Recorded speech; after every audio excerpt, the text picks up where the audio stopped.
गृहमंत्री ने आज की तारीख का क्या प्रेडिक्शन किया था, वो सुनिए।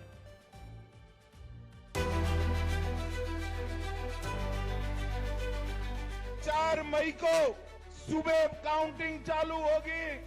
8 बजे बैलेट बॉक्स खुलना शुरू होगा।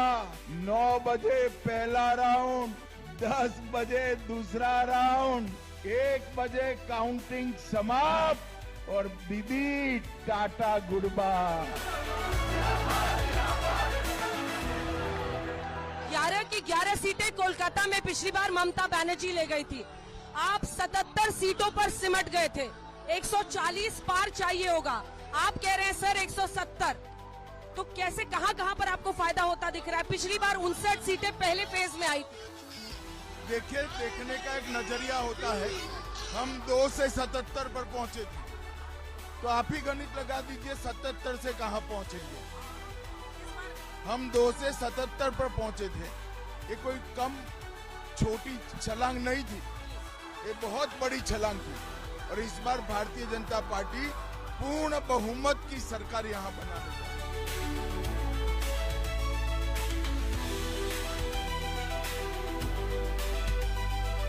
गृह मंत्री जी, मेरा सवाल आपसे ये है कि हाल में कई राज्यों में हमने देखा कि एक प्रो इनकम्बेंसी रही अब हाई वोटर टर्नआउट में।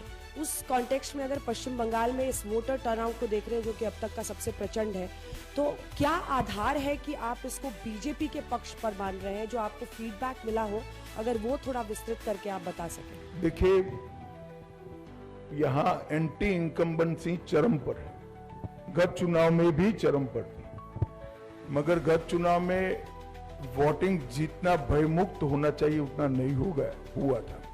ढेर सारे बूथ लूटे गए थे, ढेर सारी जगह पे गांवों से मतदाता को निकलने नहीं दिया गया था।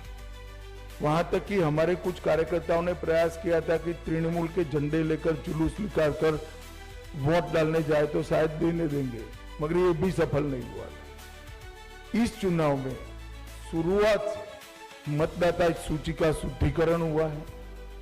ढेर सारे फर्जी मतदाता कट गए हैं, ढेर सारे घुसपैठियों के नाम कटे हैं।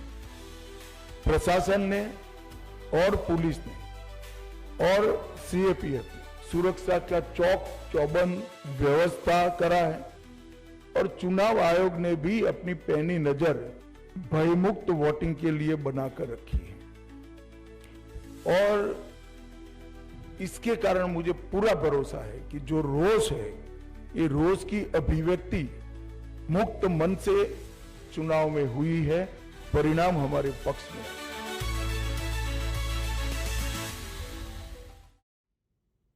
इस बार गृहमंत्री अमित शाह ने बंगाल में अपने समर्थकों को हर स्तर पर सुरक्षा का एक आश्वासन भी दिया और जो जमीन पर दिखा ये उसी का हिस्सा है। पहले चरण के दिन वो खुद बीजेपी के कंट्रोल रूम में मौजूद रहे। उन्होंने माहौल खराब करने वाले तत्वों को साफ और स्पष्ट शब्दों में चेतावनी दी कि गुंडे घर से बाहर ना आए, वरना गुंडों को उल्टा लटकाकर सीधा कर दिया जाएगा। जल्दी से आपको ये हिस्सा सुना देते हैं। बीजेपी कार्यालय में हम मौजूद हैं और दिल्ली की मुख्यमंत्री रेखा गुप्ता जी झालमुड़ी खा रही हैं। अभी तो पूरा देश झालमुड़ी खाने के मूड में है।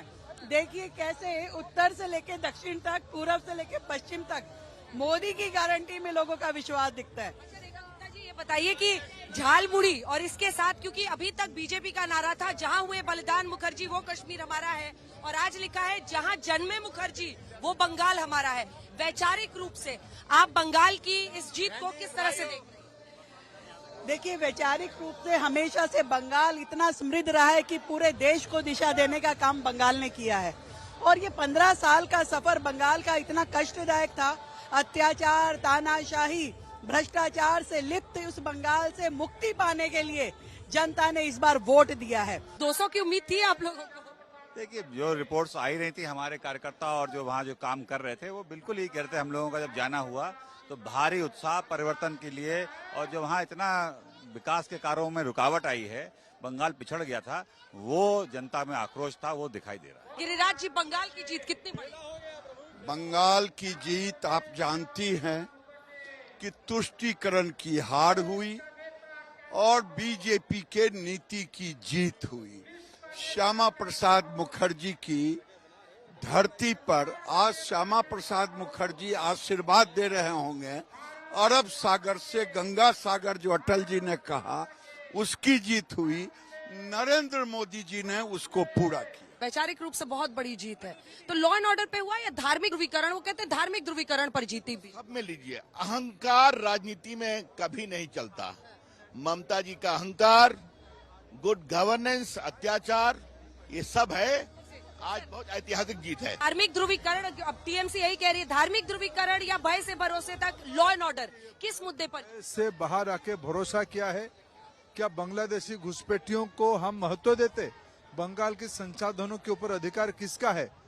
बंगालियों का है या रोहिंग्या का? ये मुद्दा था। तो अब घुसपैठियों को हटाने का काम भी तो आ गया, जिम्मा आ गया बीजेपी पर। क्या बड़े फैसले? देखो सुशासन ही बड़ा फैसला होगा। मुख्यमंत्री, बहुत धन्यवाद आपका धर्मेंद्र जी। तो धर्मेंद्र हरदीप पुरी जी हमारे साथ जुड़ रहे हैं आज तक पर। बंगाल की जीत को सर कैसे देख रहे हैं? असम की भी जीत हुई है, पुडुचेरी भी, बट बंगाल की जीत कितनी? Bengal is a special case because देखिए वहां पे इतनी पोल वायलेंस होती थी, उतना फियर होता था लोगों के दिमाग में। People not only turn out, record turn out, but people have voted decisively.